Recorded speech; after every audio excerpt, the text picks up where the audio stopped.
Not being able to follow on TikTok? Well, let me help you. Hello everybody, welcome back to the channel. Today I'll guide you on what you can do and how the problem that you can't follow on TikTok appears. Now, there are certain reasons that you can't follow on TikTok. The first thing is the TikTok server itself. Now, if the TikTok server is down, as the TikTok mainly relies on the online server and it has lots of glitches and bugs, so it might be that the servers are down or currently under maintenance.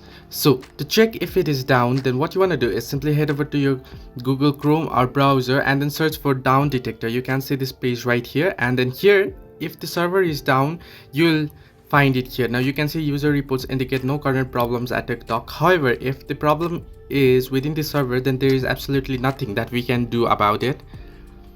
So the second thing is you can always try closing the app and restarting the app, or you can restart your device. If it is a simple glitch or bug, that will fix the issue.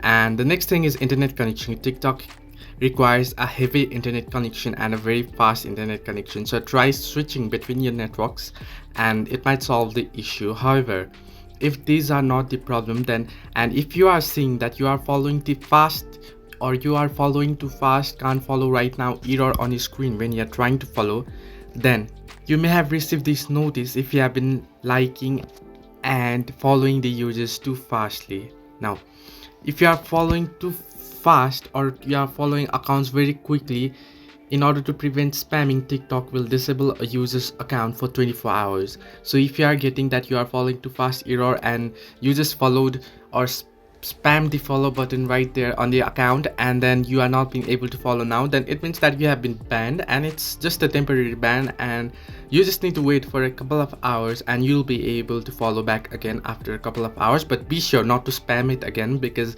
it'll ban you again, because TikTok will recognize you as a bot or as a spammer if you do so, and you might get permanently banned on future, so avoid doing that. Hope this helped. Do like and subscribe, and do not forget to leave a comment down below if you have any further issues.